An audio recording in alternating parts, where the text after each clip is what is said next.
Buenas noches y bienvenidos a una nueva cita con la información política en ZTV. Como ya estamos inmersos en plena campaña electoral, nos hemos propuesto enseñarles lo que los partidos muestran en sus programas y no se nos ha ocurrido mejor modo que invitar a los principales candidatos para que nos lo cuenten.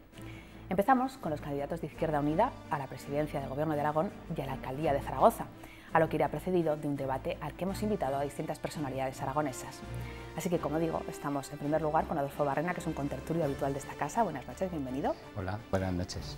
Para conocer mejor cómo es el candidato de Izquierda Unida a la presidencia del Gobierno de Aragón, hemos preguntado a dos personas que lo conocen bien.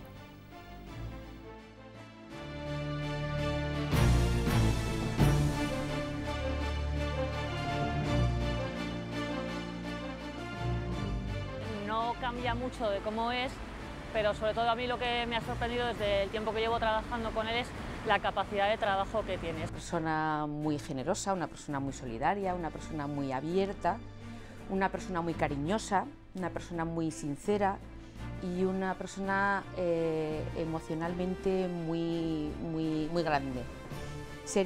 Podría llegar a ser la mujer perfecta porque se sacrifica absolutamente por todo sin esperar nada a cambio. Muy vehemente cuando defiende alguna de sus posiciones, igual que lo hace delante de las cámaras o en el Parlamento. También tenemos nuestras discusiones de cuando, porque yo también soy vehemente y tengo carácter, cuando algunas cosas no las tenemos exactamente igual de claras. Defectos yo no le encuentro ninguno. Y virtudes tiene absolutamente todas las demás que puedan recogerse en cualquier manual de buen uso y de buen comportamiento. Tendríamos al mejor presidente de la comunidad autónoma de Aragón y se vería cómo es posible aplicar políticas de izquierdas desde una comunidad autónoma y cómo beneficia a los ciudadanos y ciudadanas aragonesas. Sería muy exigente, porque es muy exigente consigo mismo. Sería muy competente, porque es muy competente. Nos enseñaría muchas cosas porque Adolfo Barrena, lo que yo creo que desde su origen es un buen maestro. Bueno, Adolfo, como comprenderás, no me puedo resistir a preguntarte qué es eso de que eres la mujer perfecta. Bueno, yo creo que eso es una cosa que le agradezco mucho a mi amiga Luz, porque lo que quiere simbolizar es el sacrificio, la competencia, la valía y sobre todo lo que la mujer aporta en esta sociedad, ¿no? A mí también la mujer me aporta mucho, especialmente mi mujer, que me comparte con Izquierda Unida, a la cual desde luego quiero y agradezco mucho lo comprensiva y desde luego lo que apoya y lo que ayuda. Pues vamos a entrar en la parte de tu tiempo que dedicas a la política. Muy bien. Estamos en las próximas elecciones, candidato a la presidencia de Izquierda Unida, pero estamos en un sistema que favorece el bipartidismo y hay mucha gente que piensa que votar a Izquierda Unida puede no ser un voto útil. ¿Qué les dirías? Pues que no tienen por qué elegir entre lo mismo y lo mismo. Es verdad que hay dos grandes partidos que se empeñan en decir que todo pasa por lo que ellos deciden, pero a poco que se fijen, esos dos grandes partidos, más allá del teatro que hacen a veces, ¿no?, sobre si es muy complicado, muy duro, un debate cara a cara entre ellos dos partidos, lo que tienen que mirar es qué proponen los dos grandes partidos y verán que proponen lo mismo.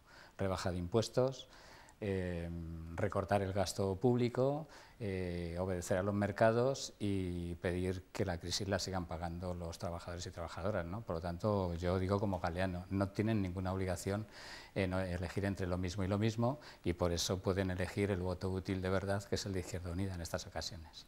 Y en el caso de Izquierda Unida, ¿qué es lo que ofrece distinto? Si tuvieras que definir en tres pinceladas en qué se diferencia el programa autonómico de Izquierda Unida de los demás, ¿cuáles serían esas diferencias? En primer lugar, el programa nuestro es un contrato con la ciudadanía y por lo tanto lo cumplimos. En segundo lugar, el contrato nuestro está hecho con los ciudadanos y ciudadanas y además sometido a evaluación y debate porque nos apetece que nos pregunten cómo va el programa y sobre todo que digan si lo cumplimos o no.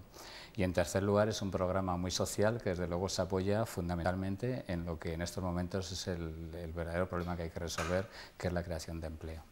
En las próximas elecciones, las que están a una semana y media, se presentan tres partidos de izquierdas. ¿Qué diferencia Izquierda Unida del PSOE y de Chunta Aragonesista? Ha dicho tres partidos de izquierdas, pero izquierda, izquierda, izquierda. ¿Así se presentan? Ah, bueno, así se presentan ellos. Bueno, yo, para empezar, creo que un partido que se define de izquierdas no es capaz de hacer los recortes sociales que se están haciendo, no es capaz de bajar el salario a los trabajadores y trabajadoras de la función pública, no es capaz de obedecer lo que le dice el mercado y ajustar el gasto, reduciendo el gasto público. Yo creo que un partido que se define de izquierdas además no baja impuestos, sino que lo que hace es cobrarle mucho más impuestos a las rentas más altas y a las grandes fortunas, ¿no? Por lo tanto, yo de verdad que cada vez que oigo hablar del tripartito de izquierdas empiezo a buscar a ver si hay 3 partidos de izquierdas en Aragón, y de momento solo veo uno, que es Izquierda Unida. ¿Y podría haber un tripartito en el gobierno de Aragón? Por poder haberlo, puede haberlo. De hecho, ahora mismo hay un tripartito en la Diputación de Zaragoza, hay otro tripartito en la Diputación de Huesca, y por lo que parece ser, a algunos no les preocuparía ese tripartito, siempre y cuando esté el par en medio, tripartito. Ahora, lo que sí que creo le preocupa a mucha gente es que pueda haber un tripartito girado hacia la izquierda, porque ahí Izquierda Unida va a ser determinante, y eso es lo que creo que preocupa bastante. Precisamente la encuesta que ha publicado hoy Heraldo de Aragón da entre 3 y 4 diputados a Izquierda Unida, lo cual es un salto importante, es la que más beneficiada está saliendo de las últimas encuestas. ¿En qué medida esos 3 o 4 diputados, si se consiguen el 22 de mayo, podrían ser decisivos en el gobierno de Aragón? Evidentemente pueden ser decisivos para que empiecen a hacerse políticas de izquierdas. Nosotros nos estamos esforzando en decirle a la ciudadanía que se pueden hacer las cosas de otra manera. Estamos situando encima de la mesa propuestas que además estamos contrastando con los ciudadanos y ciudadanas, y la gente que va a votar el día 22 empieza a darse cuenta de que no tiene que votar entre lo mismo y que puede expresar su rebeldía y expresar su desacuerdo con las políticas que se están haciendo hasta ahora votando a Izquierda Unida, porque son conscientes además de que si no votan a la izquierda, los otros 2 grandes partidos, en este caso además el PSOE, que es el que lleva gobernando 12 años en Aragón con la inestimable ayuda de la derecha que representa el PAR, pues puede llegar a la conclusión de que los ciudadanos están contentos con lo que están haciendo, ¿no? Eso la ciudadanía sabe que es momento de demostrarlo, y desde luego lo va a demostrar el día 22 de mayo, haciendo que Izquierda Unida llegue con fuerza a las Cortes y a los ayuntamientos. En una época en que el empleo público está muy denostado, Izquierda Unida sigue manteniendo su defensa en los programas. ¿Por qué? En primer lugar, porque tenemos muy claro que lo que es un buen servicio público, es decir, el que responde al interés de la ciudadanía, que por lo tanto tiene que ser universal, tiene que ser gratuito, tiene que ser de calidad, no puede estar sometido a ningún criterio mercantilista, y eso lo único que lo garantiza es el servicio público en toda su extensión, ¿no? Por lo tanto, a partir de ahí es el empleo público el que debe ir acompañando con esta apuesta indiscutible por lo público. Eso no quiere decir que no estemos dispuestos a hablar de cómo se gestiona luego el personal al servicio del servicio público, ¿no? Y a partir de ahí, claramente partidarios con los sindicatos, con las representaciones de los trabajadores y trabajadoras, abordar esos programas que nunca se han completado, de terminar de desarrollar bien la Ley de la Función Pública, el Estatuto Básico del Empleado Público, es decir, lo que serían las reglas de juego en una sociedad moderna y democrática, y por lo tanto eso nosotros lo tenemos muy claro. Además, nos han demostrado que la privatización y la externalización de servicios públicos no es más barata, no mejora el servicio, sino que lo empeora, y además precariza las condiciones laborales de quienes prestan servicios públicos, con ese eufemismo que llaman ahora de la colaboración público-privada, que es una privatización pura y dura sin más. ¿Y realmente es posible afrontar la crisis económica y superarla sin recortar derechos sociales? Por supuesto que sí. A ver, se produce la crisis, sería largo de analizar, pero no vamos a negar que hay una crisis, que la crisis ha provocado un incremento del déficit. Y ciertamente se produce déficit cuando se gasta más que se ingresa, eso es cierto. ¿Cómo se puede resolver ese déficit? Pues hay un mecanismo que es gastando menos, que es lo que han decidido hacer. El problema es que han decidido gastar menos en lo que es todo lo que tiene que ver con el estado del bienestar. Pero además de eso se podría ingresar más, y eso es lo que no quieren hacer. ¿Cómo se puede ingresar más? Pues evidentemente subiendo los impuestos a quienes tienen una nómina pues 10 veces más que cualquier trabajador o trabajadora, a quienes tienen fortunas inmensas en chiringuitos que son paraísos fiscales o que hacen ingeniería contable, como son las sociedades de inversión de capital variable, que solo pagan el 1%. Se podría cobrar impuestos a la Iglesia, que evidentemente no aporta absolutamente nada al Estado y por lo tanto al erario público. Se podría incrementar los impuestos a esas empresas a las que se les ha rebajado el impuesto de sociedades, pero siguen despidiendo a trabajadores y trabajadoras. Se podía gravar a las transacciones especulativas financieras, es decir, hay margen para poder recaudar más. También se puede volver a recuperar el impuesto de patrimonio que graciosamente se le ha regalado a gente que tiene patrimonio, pues no sé, se me ocurre la duquesa de Alba, pero hemos podido dar una lista muy importante, ¿no? Ciertamente, si se recauda todo eso y además se gasta mejor, porque nosotros también querríamos discutir de cómo se decide gastar el dinero, ¿no? Entonces nos parece monstruoso invertir miles de millones en un aeropuerto que no se sabe al final si va a servir para algo o no. Nos parece muy preocupante apostar por una quimera como son las Olimpiadas para el 2022. Entonces estamos dispuestos a hablar de cómo se gasta, con qué criterios de eficacia se gasta, pero sobre todo estamos dispuestos a hacer que en una situación especialmente de crisis, quien más tiene, los ricos, los beneficios empresariales, las entidades financieras que tienen pensiones de escándalo, empiecen a contribuir tal y como dice la Constitución española, que es que dice que en este país quien más tiene, más paga. Vamos a cambiar de tercio, no pienses Sí. que se ha acabado aquí la entrevista, pero como somos una televisión muy ciudadana, hemos decidido salir a la calle y poner nuestros micrófonos a disposición de la gente para que te pregunten. De acuerdo. Ahí va, la primera pregunta. Bueno. Señor Barrena, ¿podría decirme qué clase de trabajo les va a preparar a los jóvenes, si es capaz? Es difícil esta pregunta. No, es muy fácil. Es un empleo, en primer lugar, estable, con derechos y, desde luego, con futuro.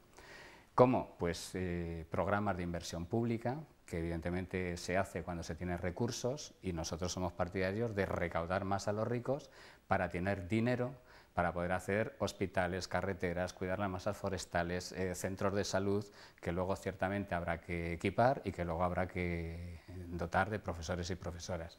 Pero además somos partidarios de coger una planificación de cuáles son los sectores estratégicos industriales en nuestra comunidad autónoma y a partir de ahí formar a los jóvenes para a partir de ahí que puedan tener trabajo, ¿no? Haríamos también que los becarios precarios dejaran de serlo y tuvieran contrato de trabajo desde el primer día, y desde luego tendríamos muy en cuenta la necesidad de formación que tiene mucha gente joven que en los momentos de buena situación económica ha abandonado, digamos, los estudios académicos y profesionales. Bueno, al hilo de esto que estás comentando, Sí. es la siguiente pregunta, la escuchamos. Sí. Señor Barrena, ¿qué medidas va a tomar para que la educación mejore en la Comunidad de Aragón y así la gente le vote? Educación. Sí, en primer lugar, comprometer el triple del gasto que en estos momentos se hace en educación. Eso haría que en lugar de aumentar las ratios en las aulas tuviéramos más colegios, tuviéramos más profesores, más profesoras. Desde luego cerraría las puertas a la enseñanza privada. Sé que en este momento no podemos cerrar todos los colegios privados, pero sí que haría un plan rápido de construcciones y equipamientos escolares para que la educación privada fuera subsidiaria de la escuela pública. Y además dotaría a todos los centros educativos de más profesionales, no solo docentes. Hacen falta personal de orientación, hace falta trabajadores sociales, hace falta que en la escuela, en los centros educativos, penetre lo que es la sociedad, digamos, actual y por lo tanto el interculturalismo, y todas esas cuestiones, lógicamente, hay que hacerlo con recursos. Recursos, insisto, que hay que sacar de donde se pueden sacar, que es subiendo los impuestos a los ricos. Escuchamos otra pregunta de otro ámbito de la sociedad. Señor Barrena, por favor, ¿qué medios van a poner para que las pensiones no nos las vuelvan a bajar? Porque es que vamos a llegar a no poder, ya lo sabe usted, comer. Señor Barrena, lo que queremos, las mayores como yo, es que nuestras pensiones, por lo menos que las dejen como están y que no las bajen. Y si las pueden subir, pues yo encantada de la vida. Hombre, subirlas mucho, no sé yo si están los ingresos como para poder hacerlo. Bueno, esa es la primera mentira que han utilizado con el tema de las pensiones. No corren ningún peligro. Lo que pasa es que ha habido mucho interés en hacerle el juego a los bancos y meter el miedo a la gente para que haga planes de pensiones privadas. Nosotros, para poder actuar sobre las pensiones, necesitaríamos pues que en el Congreso de los Diputados, en lugar de los 7 únicos diputados que han votado en contra de esta rebaja de las pensiones, pues subiera por lo menos 150, es decir, que estuviéramos en condiciones de cambiar esa ley, ¿no? Eso vamos a tener oportunidad al año que viene, y al año que viene invito a toda la gente que está preocupada por las pensiones a que se acuerde de que el único partido que se ha opuesto al pensionazo ha sido Izquierda Unida, como además le habrán visto en los piquetes de la huelga, le habrán visto en las manifestaciones y le habrán visto en el Congreso, sobre todo ponerse a ello, ¿no? Por lo tanto, ciertamente nosotros pensamos que no había que rebajar las pensiones, ni mucho menos, que no peligraba, y pensamos que el mejor seguro para la pensión es que la gente tenga empleo y la gente cotice para su pensión, evidentemente. Otro tema que preocupa mucho a los ciudadanos, vamos a escucharlo. Señor Barrena, ¿qué va a hacer usted para mejorar las listas de espera en sanidad? Señor Barrena, de ser elegido usted, ¿qué medidas va a poner para el tema de sanidad? Bueno, nosotros en primer lugar lo que aplicaríamos sería una reorganización total de la gestión de los recursos económicos y humanos. A nosotros nos parece una monstruosidad que haya equipamientos tan caros y tan bien equipados como puede ser un quirófano y que solo funcionen un rato por las mañanas y que si van a funcionar por la tarde es porque se pagan unas peonadas extraordinarias, ¿no? Nos parece muy mal que en un sitio sobren pediatras y en el medio rural no haya. Nos parece muy mal que con la excusa de atender mejor una serie de servicios lo que se haga sea privatizar, ¿no? Actuaríamos también sobre las recetas y sobre el gasto farmacéutico, clarísimo, y desde luego aplicaríamos una racionalización de la reorganización de los horarios, de las consultas, de los turnos, y ciertamente creemos que con el importante gasto que en estos momentos tiene la sanidad pública se puede hacer mucho mejor. Y luego haríamos también otra cosa importantísima, y sería exigir a toda la gente que trabaja en el servicio público que fuera, cuando tiene cargos de responsabilidad en el organigrama del servicio sanitario público, que fuera incompatible con el ejercicio de la medicina privada, que nos parece que es otra cosa que hay que resolver también. No sería fácil, ¿eh? Todo esto que estás proponiendo, bueno, es una buena tarea. Dennos posibilidades y lo intentaremos. Vamos con la siguiente pregunta, que también es del ámbito sanitario. Señor Barrena, ¿va a seguir usted con la política de que no se puede fumar en los bares? Bueno, sanitario en cuanto a que afecta a la salud de los ciudadanos. Bueno, nosotros estamos de acuerdo en que en los lugares públicos y especialmente en aquellos lugares donde además hay trabajadores o trabajadoras se tenga muy en cuenta todas las cuestiones de salud pública, y por lo tanto eso es una cuestión que además en estos momentos es obligatorio por una ley, ¿no? Otra cosa es que habría que analizar muy mucho qué repercusiones tiene eso en algunos sectores como el de la hostelería, y no hacerlo pues como se ha hecho, ¿no? Pero nosotros sí que somos partidarios de prohibir que se fume en los lugares públicos, y ya digo, especialmente en aquellos sitios donde hay trabajadores o trabajadoras que teóricamente no tendrían por qué, digamos, estar sometidos a los problemas que nadie niega sanitarios que tiene el fumar y el humo de los y las fumadores y fumadoras. Solo nos queda tiempo para una pregunta más de la calle, le escuchamos. Señor Barrena, ¿qué plan tiene usted para financiar la universidad? Pues el plan es el mismo. No se financia suficientemente la universidad porque se ha decidido que hay que recortar el gasto público. Nosotros pensamos que si se aplicara la política de subida de impuestos a los ricos, a los empresarios, a la Iglesia, a las rentas más altas, tendríamos mucho más dinero para todos los programas y gastos sociales, y lógicamente habría más dinero para financiar adecuadamente a la universidad. Bueno, pues se ha acabado aquí nuestro tiempo, señor Barrena. Muchas gracias por haber estado con nosotros, pero aquí no acaba nuestro programa. Como les anunciaba al principio, vamos a entrevistar también al candidato de Izquierda Unida a la alcaldía de Zaragoza, José Manuel Alonso. Será en unos minutos, en una pequeña pausa publicitaria. Les espero.